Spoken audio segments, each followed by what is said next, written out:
Welcome to the Google class. First year students, जैसा कि आपको पता है पिछले लेक्चर में हमने सॉलिड स्टेट वाला चैप्टर जो है वो ख़त्म किया था। आज नया चैप्टर शुरू करेंगे, थर्मो केमिस्ट्री। अब थर्मो केमिस्ट्री जो है, इसमें सबसे पहले मैं आपको ये जो वर्ड है थर्मो केमिस्ट्री, इसका तारफ़ करवा दूँ। स्टूडेंट, थर्म कहते हैं टेम्परेचर को। थर्म का मतलब है टेम्परेचर। अब केमिस्ट्री इज़ अ केमिस्ट्री, यानी ऐसी केमिस्ट्री की ब्रांच जो कि टेम्परेचर को डील करेगी, यानी हीट को डील करेगी, यानी हीट चेंज को डील करेगी। That branch of chemistry is called as thermochemistry. तो ये तो वर्ड थर्मो केमिस्ट्री का इंट्रोडक्शन आपको करवाया है। अब आते हैं डिटेल के साथ। Thermochemistry is a part of thermodynamics. Thermochemistry thermodynamics का एक हिस्सा है which deals with the study, measurement and calculation of thermal energy changes take place during chemical reaction। तो फुल इंट्रोडक्शन जो है वो क्या हुआ जी कि थर्मो केमिस्ट्री थर्मोडायनामिक्स का हिस्सा है और ये डील करती है किस चीज़ को, स्टडी को। किस किस्म की स्टडी जी? मेजरमेंट को डील करेगी, पैमाइश को, एंड कैलकुलेशन, और कैलकुलेशन को डील करेगी। किसकी मेजरमेंट और किसकी कैलकुलेशन? थर्मल एनर्जी चेंज की कैलकुलेशन। और ये थर्मल एनर्जी चेंज कब होगी? जब केमिकल रिएक्शन वाक़या होगा। तो ये इसका एक डिटेल तारफ़ था।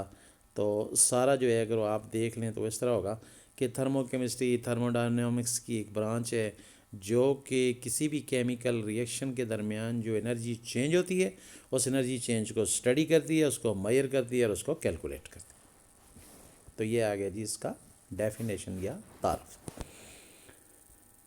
अब स्टूडेंट्स, थोड़ा सा आपको बता दूं, थर्मो केमिस्ट्री जो है वो उन तमाम रिएक्शन को डील करेगी, उन तमाम प्रोसेसेस को डील करेगी जिसमें हीट चेंज हो रही हो, यानी प्रोसेस में या तो हीट एब्जॉर्ब हो रही हो या हीट रिलीज़ हो रही हो। तो हमने इसके अंदर जो प्रोसेस है उनको हम इतना ज़्यादा फोकस नहीं करेंगे। इसके अंदर जो रिएक्शन हो रहे होंगे उनको भी इतना ज़्यादा फोकस नहीं करेंगे। हम फोकस करेंगे यहाँ पे स्टूडेंट जो हीट चेंज हो रही है किसी भी रिएक्शन या प्रोसेस में, हम फोकस उसको करेंगे क्या हीट की वैल्यू के साथ नेगेटिव आता है या पॉजिटिव आता है। क्योंकि नेगेटिव आएगा तो ये एनर्जी रिलीज़ हो रही होगी और पॉजिटिव आएगा तो ये फिर हीट वगैरह एब्जॉर्ब हो रही होगी। तो हमारा फोकस हीट चेंज पे होगा, ना कि प्रोसेसेस के ऊपर। अब आगे जाते हैं जी कि हमारे पास जो भी हीट चेंज होगी उसके लिए ज़ाहिर है कोई यूनिट भी तो यूज़ होगी ना जी, इस थर्मल एनर्जी चेंज की कोई यूनिट भी होगी। और इसका सिस्टम इंटरनेशनल यूनिट जो है दैट इज़ जूल, जो कि छोटी यूनिट है, एंड किलो जूल जो कि बड़ी यूनिट है। तो ये दो यूनिट यहाँ पे यूज़ होंगे। अब स्टूडेंट आगे आते हैं, एनर्जी इन केमिकल रिएक्शन।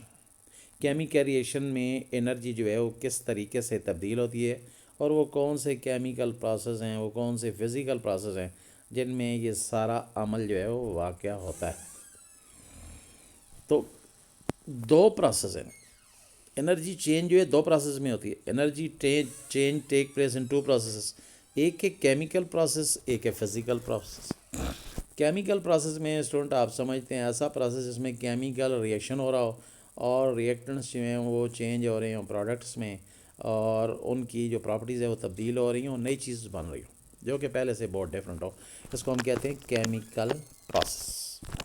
जैसे हाइड्रोजन है और ऑक्सीजन है, दोनों गैसेस हैं, मिल के H2O बनाएंगी जो कि लिक्विड है। तो ये केमिकल प्रोसेस होगा क्योंकि H2O लिक्विड की प्रॉपर्टी हाइड्रोजन गैस और ऑक्सीजन गैस से बिल्कुल मुख्तलिफ होगी। ऐसे प्रोसेस को हम केमिकल प्रोसेस बोलते हैं। दूसरा है जी फिज़िकल प्रोसेस। तो फिज़िकल प्रोसेस जो है उसमें आप समझें कि आइस मेल्ट हो रही है। आइस H2O है, मेल्ट होकर लिक्विड फॉर्म में जाएगी, वो भी H2O होगा, लेकिन एक सॉलिड फॉर्म में है, दूसरा किस फॉर्म में? लिक्विड फॉर्म में। तो फिर हम कहेंगे कि ये फिज़िकल प्रोसेस है। तो केमिकल प्रोसेस भी आपने देख लिया और फिज़िकल प्रोसेस भी देख लिया। अब नीचे डिटेल में जाते हैं। केमिकल प्रोसेस के पहले केमिकल प्रोसेस की बात करते हैं, फिर बाद में फ़िज़िकल के। तो केमिकल प्रोसेस में आप पाएँ तो energy change take place during chemical process is exothermic process called as. अब हमारे पास एनर्जी चेंज हो रही हो, किसी भी केमिकल रिएक्शन में एनर्जी चेंज हो रही हो और इस तरह चेंज हो रही हो कि एनर्जी रिलीज़ हो रही हो, फिर हम इसको एक्सोथर्मिक प्रोसेस कहते हैं। और जो हमारे पास दूसरा प्रोसेस होगा जिसमें एनर्जी चेंज हो रही होगी लेकिन ये फिज़िकल प्रोसेस होगा, तो ये फिर हम एंडोथर्मिक प्रोसेस बोलेंगे। इसका मतलब ये है कि केमिकल प्रोसेस ज़्यादातर जो है वो एक्सोथर्मिक होंगे और फिज़िकल प्रोसेस जो हैं ये एंडोथर्मिक होंगे। मिसाल के तौर पे बर्फ़ का पिघलना ज़ाहिर एंडोथर्मिक प्रोसेस होगा, पानी का उबलना एंडोथर्मिक प्रोसेस होगा, क्योंकि आप हीट देंगे तब बर्फ़ पिघलेगी और पानी तब उबलेगा। तो ये था जी कि एक्सोथर्मिक और एंडोथर्मिक के बारे में। तो केमिकल प्रोसेस जो हैं वो एक्सोथर्मिक होते हैं और फिज़िकल प्रोसेस ज़्यादातर एंडोथर्मिक होते हैं। तो ये भी हो गया जी। अब आगे जाएंगे डिटेल में, एक्सोथर्मिक प्रोसेस को डिटेल के साथ जो है वो पढ़ेंगे।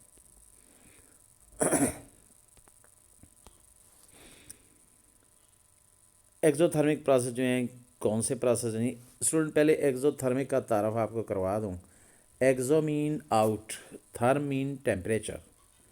ऐसा प्रोसेस जिसमें टेम्परेचर आउट हो, यानी ऐसा प्रोसेस जिसमें हीट रिलीज़ हो रही हो, खारिज हो रही हो, इसको हम कहते हैं एक्सोथर्मिक प्रोसेस। यानी हीट आउट हो रही है, निकल रही, हीट खारिज हो रही है, रिलीज़ हो रही है, इसको हम कहते हैं एक्सोथर्मिक प्रोसेस।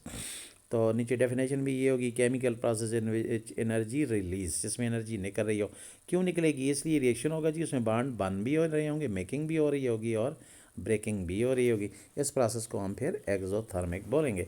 यानी ऐसा केमिकल प्रोसेस जिसमें हीट खारिज हो रही हो, निकल रही हो, क्योंकि अंदर बॉन्ड टूट रहे होते हैं और बन रहे होते हैं, इस प्रोसेस को हम बोलते हैं जी एक्सोथर्मिक प्रोसेस। अब आते हैं जी एग्जांपल की तरफ। क्या एक्सोथर्मिक प्रोसेस की एग्जांपल कौन कौन सी हैं? तो स्टूडेंट एक्सोथर्मिक प्रोसेस की एग्जांपल जो हैं वो आपको नज़र आ रही हैं। पहला आता है जी burning of methane, methane gas का जलना। और स्टूडेंट मीथेन गैस किसको कहते हैं आपको पता ही है। मीथेन गैस सुई गैस को बोलते हैं जो घर में चूल्हे में जलती है, मीथेन गैस, इसका जलना। तो मीथेन गैस जल रही है, आप नीचे देखें रिएक्शन, CH4 मीथेन गैस है, जल रहा है एयर की मौजूदगी में। और ये CH4 है मीथेन, ये सुई गैस है, ये नेचुरल गैस है, ये जल रही है एयर की मौजूदगी में, तो एयर में ऑक्सीजन होगी। तो क्या बन रहा होगा जी, चूल्हे में जो गैस चलती है तो कार्बन डाइऑक्साइड बनती है, धुएं की फॉर्म में बाहर जाती है, H2O वाटर वेपर बन रहे होते हैं जो कि धुएं के साथ जा रहे होते हैं। और इस दौरान जब गैस चूल्हे में जल रही होती है तो इतनी एनर्जी जो है वो रिलीज़ हो रही होती है।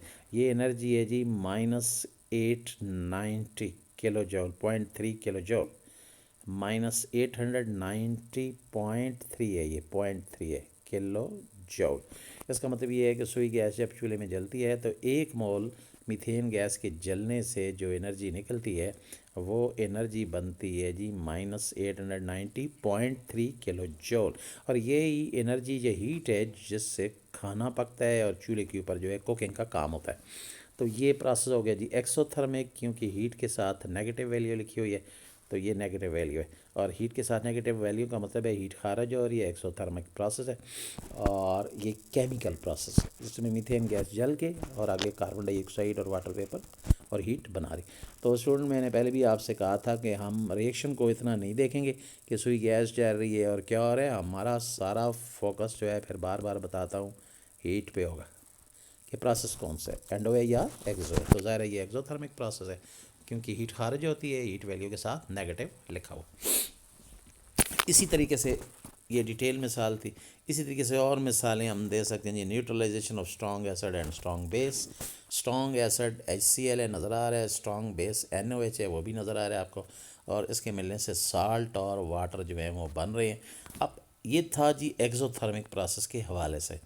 अब हम बात करेंगे स्टूडेंट एंडोथर्मिक प्रोसेस के हवाले से कि एक्सोथर्मिक प्रोसेस तो वो हैं जिनमें हीट निकलती है। अब एंडो को पढ़ेंगे, एक्सो तो वो हैं जिनमें हीट निकलती है। अब एंडोथर्मिक को पढ़ेंगे कि एंडोथर्मिक कौन से प्रोसेस हैं। तो एंडोथर्मिक वो प्रोसेस होंगे जिनमें हीट जो है वो एब्ज़ॉर्ब होगी, निकलेगी नहीं। अब एंडोथर्मिक प्रोसेस में क्या होगा जी, in this process energy is absorb, energy release नहीं होगी बल्कि जज़ब होगी, एब्जॉर्ब होगी। कहाँ से? Surrounding to the system, surrounding से सिस्टम में आएगी।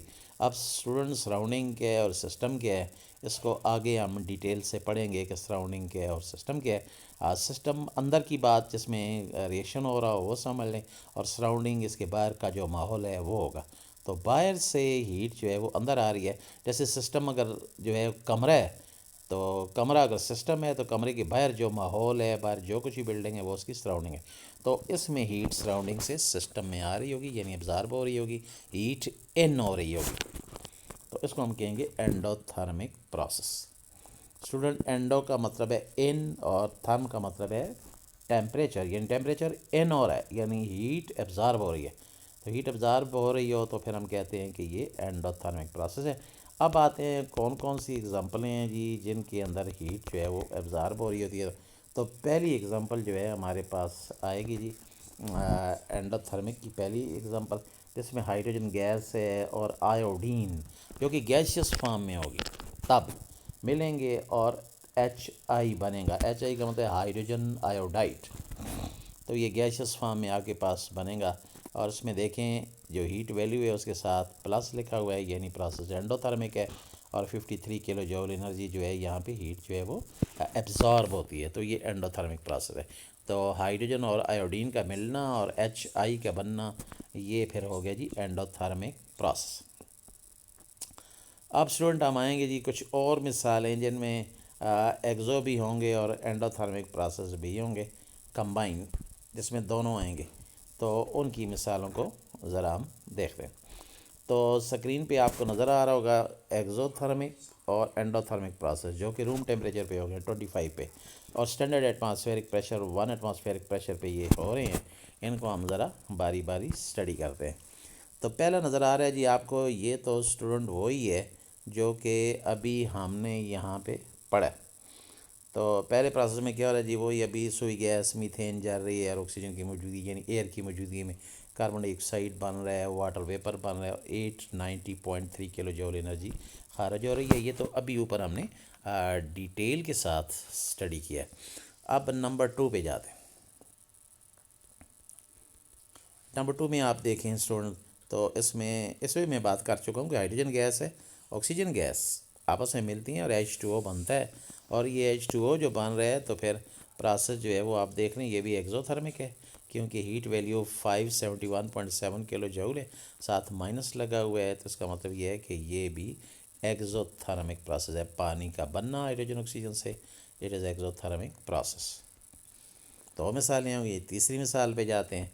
कार्बन ऑक्सीजन के साथ मिल रही है और कार्बन डाइऑक्साइड गैस बन रही है, और ये भी स्टूडेंट एक्सोथर्मिक प्रोसेस है, बिकॉज -393.5 किलो जूल एनर्जी जो है वो हीट जो है वो खारिज हो रही है। एक्सोथर्मिक है क्योंकि हीट वैल्यू के साथ नेगेटिव है। तो ये सारे एक्सोथर्मिक एक्सोथर्मिक एक्सोथर्मिक।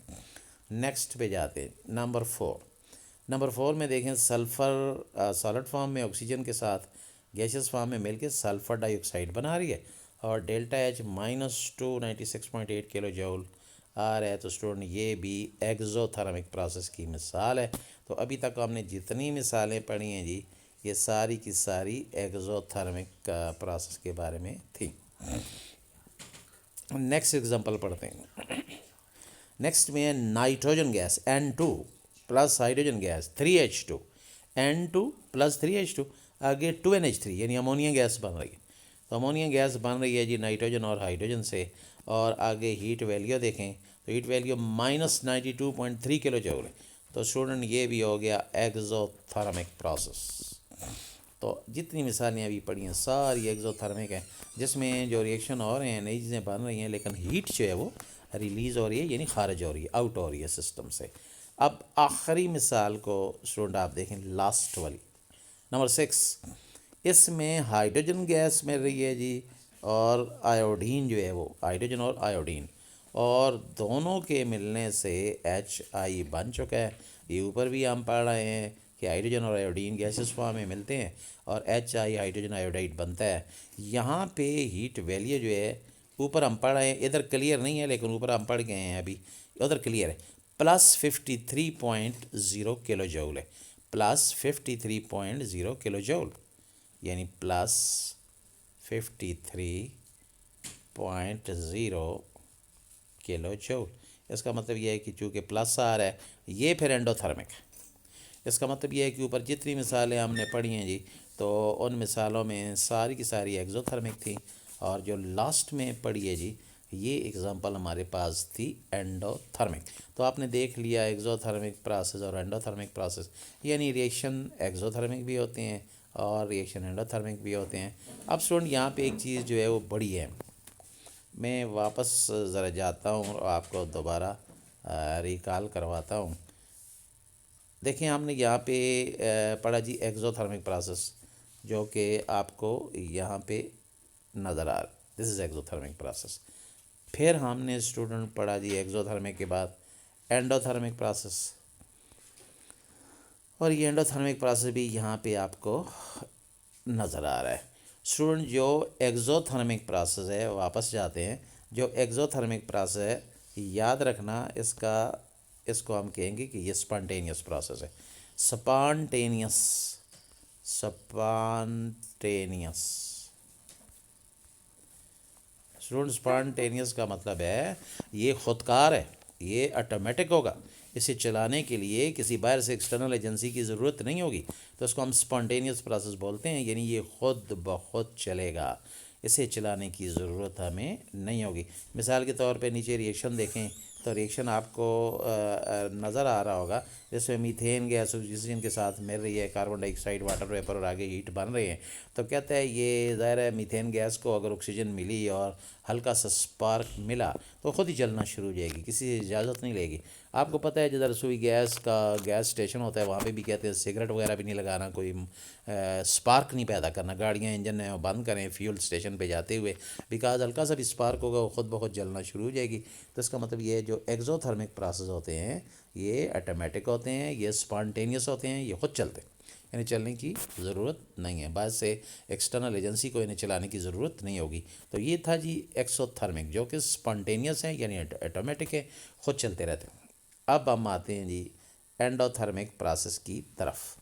अब स्टूडेंट जो एंडोथर्मिक प्रोसेस है, तो एंडोथर्मिक प्रोसेस जो है ये फिर स्पॉन्टेनियस नहीं होंगे, क्योंकि ये खुद नहीं चलेंगे, इनको चलाने के लिए बाहर से एक्सटर्नल एजेंसी की ज़रूरत होगी, तो तब ये चलेंगे, वैसे नहीं चलेंगे।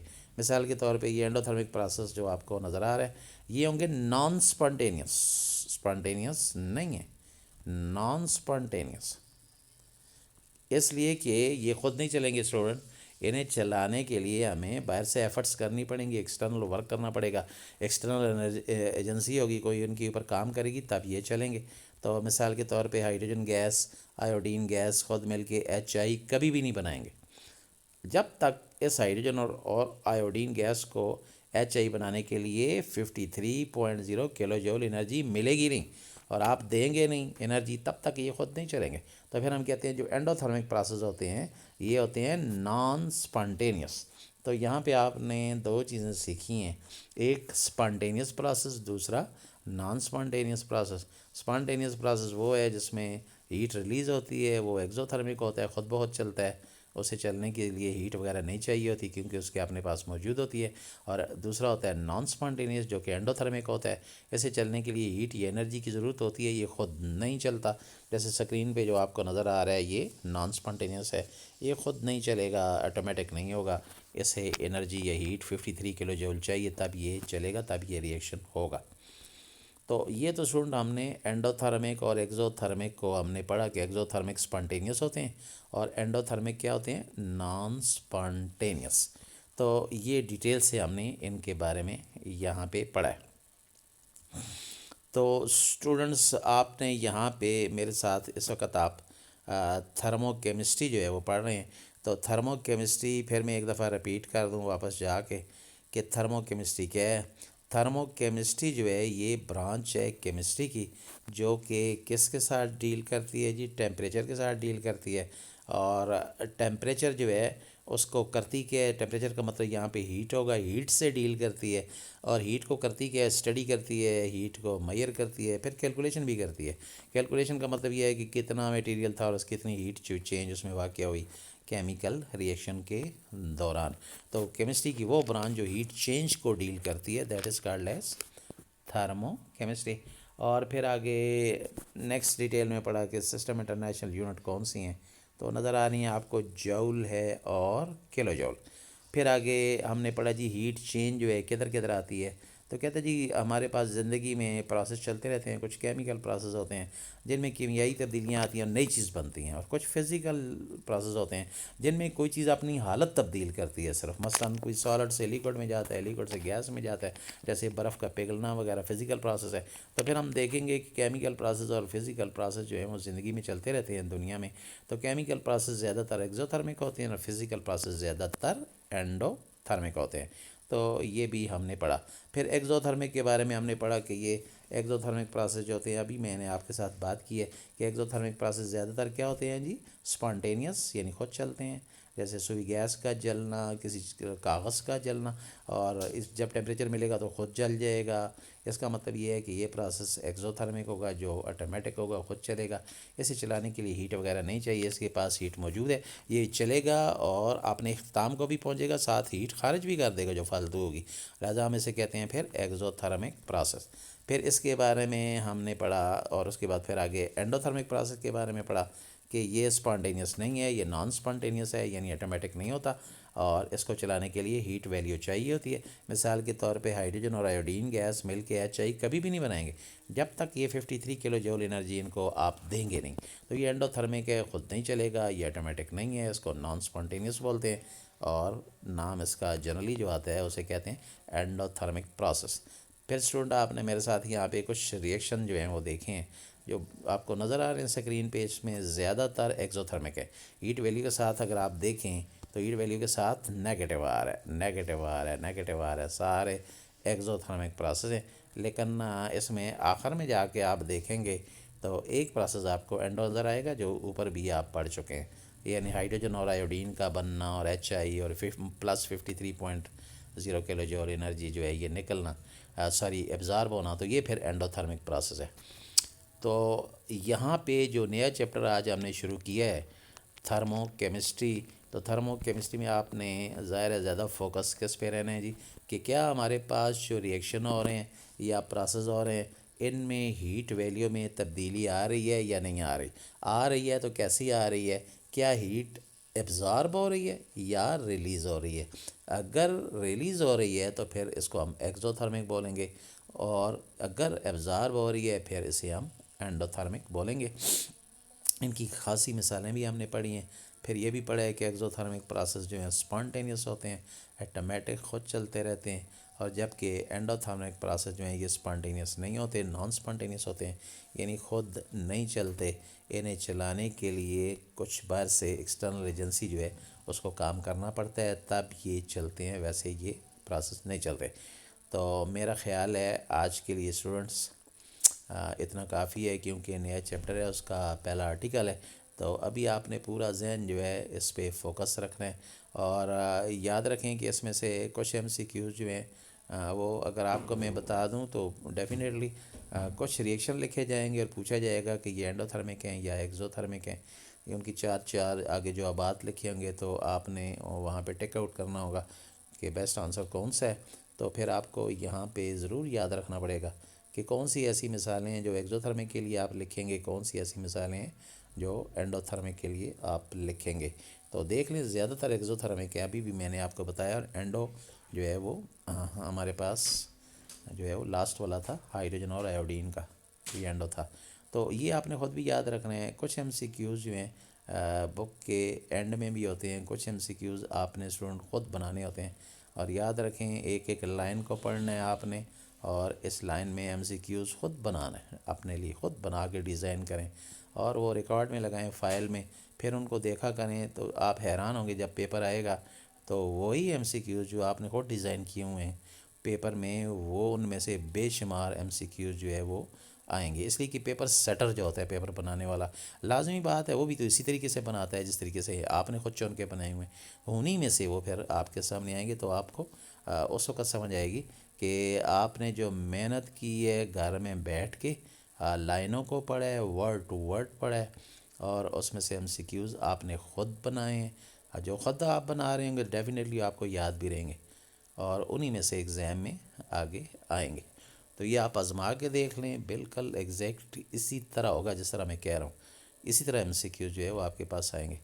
तो आपकी मेहनतें जो हैं उस वक़्त जो हैं वो फल लाएंगी इंशाल्लाह। तो आज के लिए इतना काफ़ी है। अल्लाह हाफ़िज़।